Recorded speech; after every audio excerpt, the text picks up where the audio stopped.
Et justement, aujourd'hui, ce que je veux, c'est de vous présenter nos attentes aux chefs fédéraux pour l'élection qui est en cours à Ottawa.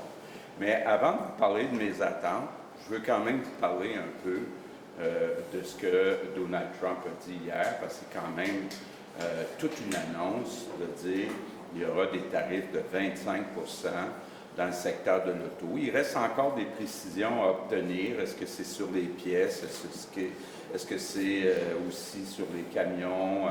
Donc, il y a un impact, évidemment, qui va se faire sentir beaucoup en Ontario, mais il y a aussi au Québec beaucoup de sous-contractants, des fournisseurs dans le secteur de l'auto, puis on va les aider. Bon, maintenant, comment on réagit à ces tarifs de M. Trump? Je pense que la meilleure façon de répliquer, c'est de se diversifier, c'est de se trouver des nouveaux amis. Et à court terme, ce que je veux faire, c'est me concentrer sur deux marchés. D'abord, le marché du reste du Canada. Déjà, on fait beaucoup affaire avec le reste du Canada, mais on est vraiment déterminé à faire tomber les barrières, à s'assurer qu'il y ait plus d'échanges commerciaux avec le reste du Canada. Évidemment, au Québec, on est 9 millions. Au Canada, on est 41 millions. Donc, il faut profiter pleinement de ce marché de 41 millions. L'autre marché sur lequel je veux qu'on travaille très fort à court terme, c'est l'Europe. Je vais quitter demain pour l'Allemagne et on maintient les liens, puis je n'exclus pas de retourner en France. Et je pense qu'il y a une opportunité importante avec l'Europe. D'abord, on s'attend à ce que dans les prochaines années, il y ait des investissements énormes en matière de défense. Le message que Donald Trump lance, c'est qu'on n'est pas certain s'il viendrait défendre le Canada ou l'Europe. Donc, c'est très important d'investir dans l'armement, dans la défense. Et le Québec est bien placé pour recevoir des investissements en matière de défense. Parlons d'abord des avions. On a Bombardier, on a Airbus, on a des bons liens. On a développé ce secteur-là. Donc, toute l'aéronautique, c'est un secteur clé quand on parle de défense. L'autre secteur clé, puis on l'a vu il y a quelques semaines avec l'annonce sur les brise-glaces, mais de façon générale, la Navy est capable de fabriquer des bateaux qui vont être importants, entre autres, pour défendre l'Arctique. Le troisième secteur qui est important, c'est toute la question des technologies de l'information.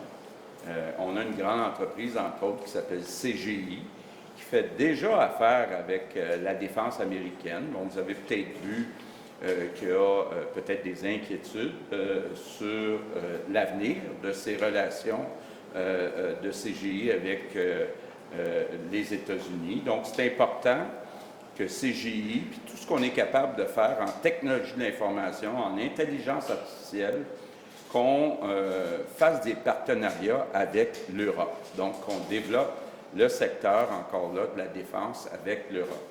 Puis le dernier dossier qui est important, puis on est bien placé, bien, ce sont les minéraux critiques ou stratégiques. Il y a beaucoup de minéraux qui sont importants dans le secteur de la défense. On en a beaucoup au Québec. Donc, j'aurai l'occasion, entre autres, en Allemagne, de rencontrer des éventuels partenaires. Puis on a, entre autres, à Paris, Henri-Paul Rousseau, qui travaille très fort là, dans le secteur de la défense pour être capable de développer des partenariats avec la France et avec l'Europe. Peut-être dernier point sur les répliques à M. Trump. Bien, j'invite les Québécois à acheter québécois. On ne se trompe pas quand on achète québécois. Puis je veux d'ailleurs dire bravo aux Québécois. Là, je leur lève mon chapeau parce qu'on voit vraiment une tendance à acheter québécois. Donc, je reviens sur nos attentes à l'égard des chefs fédéraux pour la campagne électorale. On a deux grandes priorités sur lesquelles on veut inciter, l'identité puis la prospérité. Sur l'identité, ma plus grande inquiétude, puis je l'ai dit souvent, c'est l'immigration, puis les menaces sur l'avenir du français qui est déjà en déclin au Québec. Et je veux tout de suite être bien clair sur une chose. Le problème, ce n'est pas les immigrants. Je comprends qu'il y ait des immigrants qui veulent améliorer leur sort, venir vivre au Québec. Et les Québécois ont toujours été accueillants, puis seront toujours accueillants. Le problème, c'est le nombre. C'est que le gouvernement fédéral a vraiment perdu le contrôle au cours des dernières années. Il y a eu une explosion du côté des immigrants temporaires. Quand on regarde juste les immigrants temporaires contrôlés par le gouvernement fédéral, depuis 2 ans, on est passé de 200 000 à 400 000 immigrants temporaires au Québec. Ça dépasse largement nos capacités d'accueil. Puis essentiellement, quand on regarde le 400 000, la moitié, ce sont des demandeurs d'asile, puis l'autre moitié, c'est un programme, surtout de travailleurs temporaires, qui s'appelle le PMI. Ce qu'on demande concernant le PMI, c'est de rapatrier les pouvoirs de sélection pour le PMI, que plutôt que ce soit le gouvernement fédéral, que ce soit le gouvernement du Québec qui choisisse parmi ce groupe important. Là, on parle de la moitié des travailleurs temporaires choisis par, pas des travailleurs, mais des immigrants temporaires choisis par le gouvernement fédéral. Puis je veux souligner le geste qui a été posé hier soir par le chef du Parti conservateur du Canada, Pierre Poilievre, de s'engager à transférer au gouvernement du Québec la sélection de la grande majorité, là on parle de plus de 90 des travailleurs temporaires du programme PMI. C'est un grand geste dans la bonne direction, puis j'espère que les autres chefs fédéraux vont faire la même chose. Maintenant, peut-être une petite mise au point. Quand on dit réduire de moitié les 400 000 immigrants temporaires contrôlés par le gouvernement fédéral, il faut être attentif, région par région, aux besoins. Il y a des endroits au Québec où on pourrait réduire de moins de 50 et d'autres endroits de plus que 50 Donc, 50 passer de 400 000 à 200 000, c'est une moyenne. Deuxième enjeu qui est vital pour le Québec, c'est notre prospérité. Vous savez comment c'est important pour moi. C'est une de mes grandes fiertés. Depuis 6 ans en économie, le Québec a battu le reste du Canada sur tous les indicateurs importants, que ce soit l'augmentation du PIB par habitant, l'augmentation du salaire moyen, l'augmentation du revenu disponible après impôt, l'augmentation de la prospérité. On a battu le reste du Canada, donc on a enfin réduit d'à peu près 6 points, ce qui est énorme, notre écart de richesse avec le reste du Canada. Bon. Maintenant, on est attaqué par Donald Trump. Évidemment, ça amène déjà de l'incertitude. Ça va amener, malheureusement, des pertes d'emploi. Et ma deuxième demande, mon deuxième groupe de demandes aux chefs fédéraux, c'est en économie. D'abord, défendre les secteurs clés du Québec. Donc, ça inclut la gestion de l'offre, qui est très importante pour nos petites fermes dans les régions du Québec. Ça inclut aussi d'investir davantage dans nos infrastructures.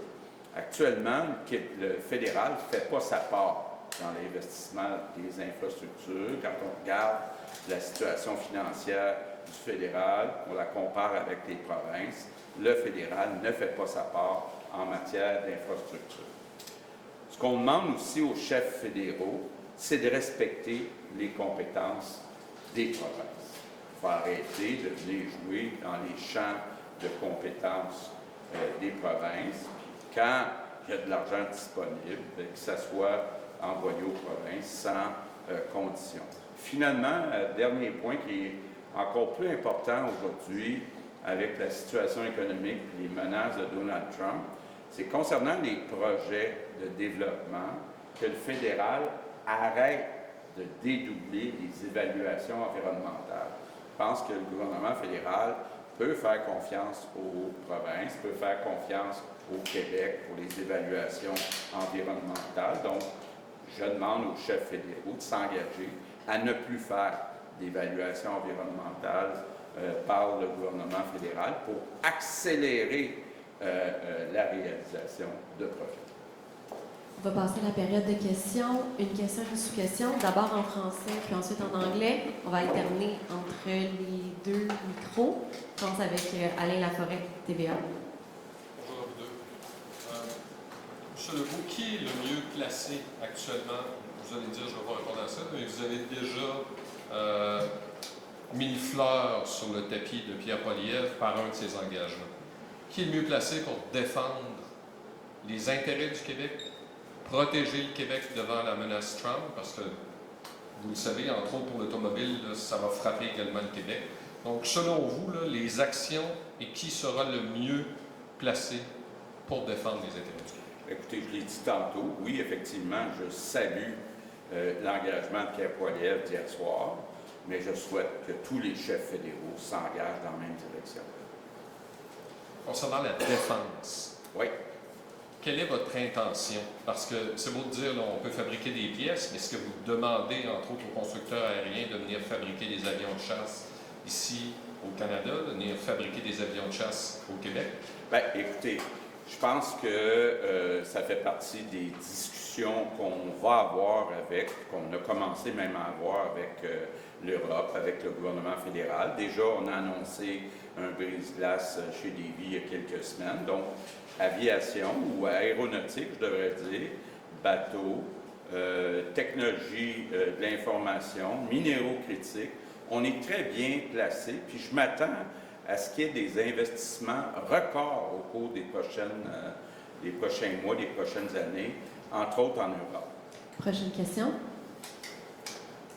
Bonjour. Bonjour. Craignez-vous quand même que ce soit interprété comme un appui à Pierre Poilievre, ce que vous venez de dire?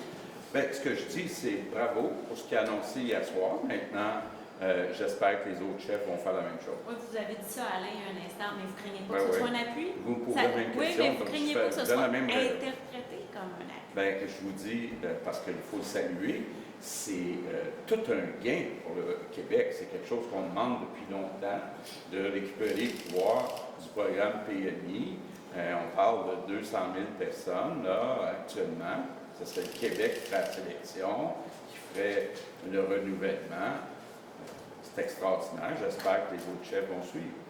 Est-ce que ça vous dérange ou est-ce que ça vous agace que Mark Carney ne maîtrise pas la langue française? Le fait, par exemple, qu'il se soit mêlé entre la tragédie de Concordia, Polytechnique, est-ce que ça vous agace, ces affaires-là? Bien, écoutez, il s'est excusé pour ce qui est de la Polytechnique. Maintenant, ce n'est pas à moi de juger la qualité du français de chacun des chefs. Prochaine question. Oui, bonjour tous les deux. Monsieur Legault, un peu dans la même veine, vous y venez quand même. Comment vous qualifiez les positions de M. Carney pour l'instant? Vous avez dit M. Poilievre, on salue, félicitations. Pour ce qui est par rapport au Québec, comment vous qualifiez les positions prises par M. Carney? Vous l'avez rencontré il y a une semaine. Bien, écoutez, j'ai fait les demandes que je viens de vous rappeler. Vous n'avez rien vu pour l'instant que vous pouvez saluer de son côté? On attend les annonces. Pour ce qui est d'Hydro-Québec, donc, là, on a compris que finalement, Hydro-Québec va devoir compenser, en fait, à travers les pertes, on va compenser là, la différence entre 3 et 3,6 %. Pourquoi aller de l'avant avec une mesure comme ça, alors que ça signifie, dans le fond, qu'à travers la perte dans le fonds consolidé, on va tous finir par payer cette perte-là de 0,6 %? Bien,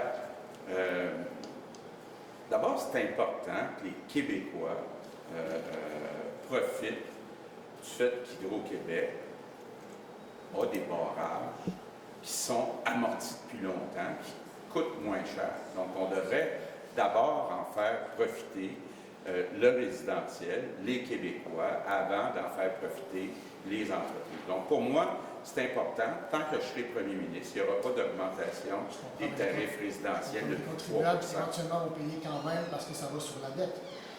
Bien, écoutez, ce qu'on dit, c'est, je pense qu'il y a 4 millions de personnes là, qui ont une maison.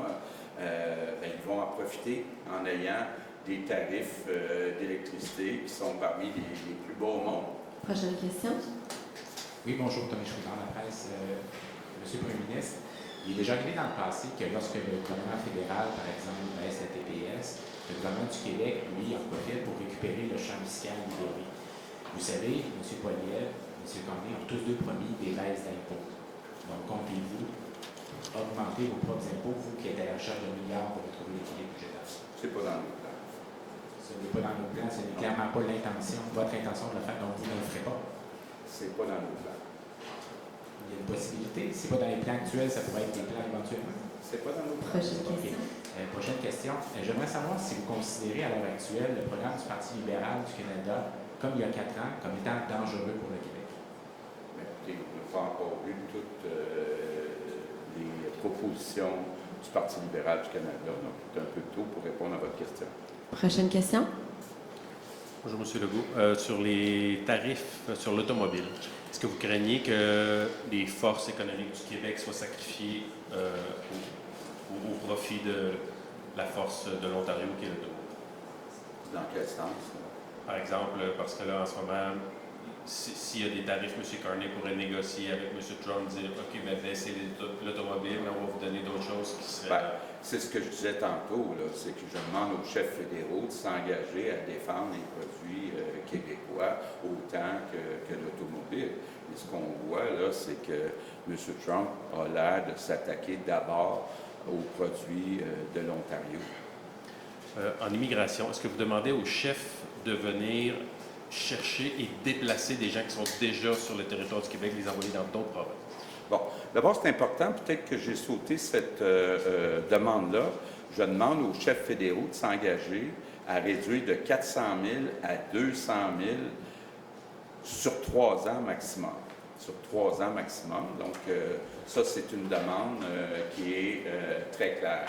Maintenant, bon, sur le 400 000, il y en a 200 000 qui ce sont des PMI, puis 200 000 ou 186 000 ce sont des demandeurs d'asile.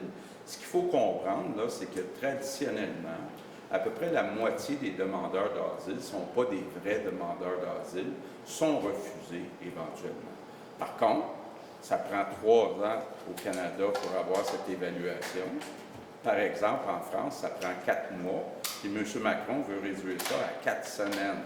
Donc, si on accélère l'évaluation des 186 000, on peut penser qu'on pourra réduire à 100 000. Il faudrait aussi que le gouvernement fédéral s'engage à resserrer certains visas pour rester en bas de 100 000.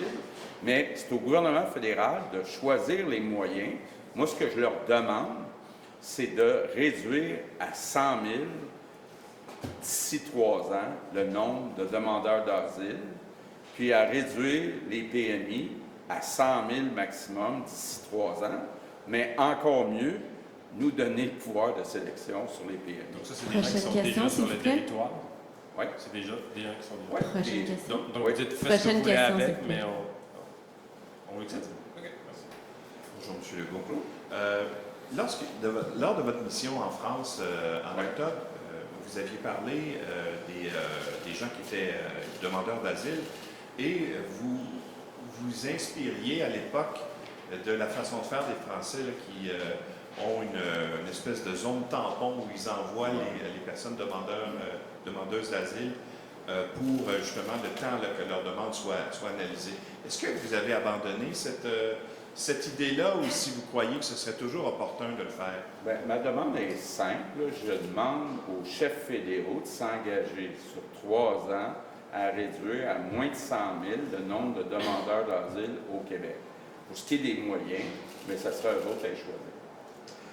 Mon autre question concerne la défense. Vous l'avez abordé un peu tout à l'heure parce qu'on a quand même une industrie aéronautique très importante au Québec. Il y a 2 ans, quand Bombardier avait soumissionné en fait pour avoir les avions de patrouille maritime, vous aviez appuyé Bombardier en disant au fédéral, ben, on a une technologie qui pourrait être applicable chez nous, donc de ne pas aller avec Boeing. Et finalement, on a décidé d'aller avec Boeing. Est-ce que vous pourriez demander au fédéral de revoir également ce contrat-là pour l'achat des P-8 Poséidon, comme il semble être en réflexion en ce moment sur le F-35? Est-ce que vous pourriez demander la même chose? Pour en avoir parlé avec Éric Martel, le président de Bombardier, il semble qu'on ne peut pas revenir sur ce contrat-là. Même Bombardier ne souhaite pas qu'on revienne sur ce contrat-là. Prochaine question. Bonjour, M. Legault. En 2021, vous aviez dit aux Québécois de se méfier du gouvernement de Justin Trudeau. L'année passée, vous aviez demandé au Bloc d'appuyer une motion de censure. Qu'est-ce qui explique que vous soyez aussi prudent aujourd'hui? Est-ce que vous êtes tombé sous le charme de Mark Carney? Écoutez, moi, je veux défendre les intérêts des Québécois. C'est ce que j'ai toujours fait, ce que je vais toujours faire. Puis je souhaite que tous les chefs fédéraux, incluant le chef du Parti libéral du Canada, mais qui acceptent nos demandes. Est-ce que vous êtes encore prêt à faire des compromis sur l'aéronautique, l'aluminium, le secteur forestier, comme vous l'avez dit auparavant? J'ai jamais dit ça. Ce que j'ai dit, c'est que, je donnais l'exemple de l'aluminium. 60 de l'aluminium consommé aux États-Unis vient du Québec. Je peux comprendre qu'il y a des inquiétudes de la part de M. Trump sur le long terme. Donc, je suis prêt à faire des compromis pour avoir peut-être une entente à long terme, parce que les États-Unis ne peuvent pas se passer du Québec en aluminium. Donc, je comprends que c'est une inquiétude, parce que l'aluminium, entre autres pour les autos, pour les avions, c'est très important pour les États-Unis. Je peux comprendre qu'ils se disent qu'est-ce qu'on fait si dans 3 ans, 5 ans, le Québec arrête de nous fournir de l'aluminium. Donc, quand je dis des compromis, c'est des ententes à long terme. J'ai une Prochaine question, pour s'il le vous plaît. leader du gouvernement, M. Jorin Barrette. Prochaine question, s'il vous plaît. Est-ce qu'on va aller Prochaine en baillon question. pour le projet de loi sur Stabilis? Une question, une question. Caroline, Prochaine question, ouais. merci. Bonjour à vous deux. Hier soir, M. Poilievre a promis de maintenir les transferts en santé. Est-ce que vous demandez aux chefs des partis fédéraux de les bonifier, ces transferts en santé? Écoutez, on pourrait faire une longue liste d'épiceries. J'aimerais ça qu'ils augmentent les transferts en santé. On a fait des choix pour bien cibler puis pour avoir des résultats. Et ce qui est important pour nous, entre autres, c'est de réduire le nombre d'immigrants temporaires de 400 000 à 200 000 d'ici 3 ans. C'est vraiment la priorité des priorités. Contrairement à Doug Ford, vous êtes en fin de régime. Est-ce que vous considérez que vous êtes en position de force pour faire ces demandes-là? C'est aux chefs fédéraux à répondre. Je pense qu'ils souhaitent l'appui des Québécois. Moi, ce que je dis aux Québécois, c'est que selon nous, voici nos priorités. Prochaine question. Je crois qu'on est rendu en anglais. Oui. Matt Grillo avec CTV News. How confident are you that the federal leaders will actually listen to these demands? Presumably every other premier has requests like this. Right. But first, I'm very happy about what Mr. Poilievre said last night. He said that he's ready to transfer us selection of temporary workers, the PMI program. So it's a huge gain for Quebec. I hope other leaders will do the same. Now, regarding the asylum seekers, I'm asking everybody to reduce them by 50%. Within the next 2 years. I hope I'll have a good answer. What should be the timeline for a new prime minister to negotiate a new trade deal, a new NAFTA? I know that's something you have called for. Yeah. When should that happen? I think it has to happen as soon as possible, because right now we cannot start negotiating piece by piece a new agreement. So we need to, because right now Mr. Trump doesn't respect the agreement, Canada, US, Mexico. So we should request a full negotiation. But we have to be realistic. Is Mr. Trump open to this negotiation? But I think we have to have a full negotiation of all the agreement as soon as possible. Prochaine question. Good day. Good day. Yesterday, with Mr. Trump's tariffs, he's imposing tariffs on, and as you've mentioned, Premier, it's mostly Ontario that's feeling this, but you talked about Quebec subcontractors. Can you elaborate on exactly what are they affected? What are the parts in question, or the cities where these manufacturers could be hurt? Yeah, but we have many companies in Quebec producing different parts, tires or whatever, and so they will be affected. Of course, not as much as in Ontario, but will be affected and will help our companies. You don't have an idea of how many jobs could be lost just in that sector? Or? We're talking about thousands of jobs. Thousands of jobs in Quebec? Yeah. Okay. And in the last election campaign, I was rereading what you said in 2021, and you said, you told Quebecers not to vote Liberal, not to vote NDP, not to vote Green, and then of course everybody then said it means he's saying vote Conservative. Why are you not advising Quebecers this campaign on who they should not vote for? But what I hope really is that all the leaders accept our demands, accept especially to reduce by 50% the number of temporary immigrants controlled by them. So I hope they all agree. So then the question will be different. Prochaine question. Good afternoon. When it comes to your upcoming trip in Europe, why is the defense strategy such a priority for you at this point? Why what? Why is defense such a priority for you? Because it's a huge opportunity. Right now, with the statements of Donald Trump saying that he may not defend Canada or Europe if there's an attack from somebody, means that we really need to invest a lot. I mean, Canada and Europe. So I expect in the next few years that'll be very huge amounts that will be invested in defense.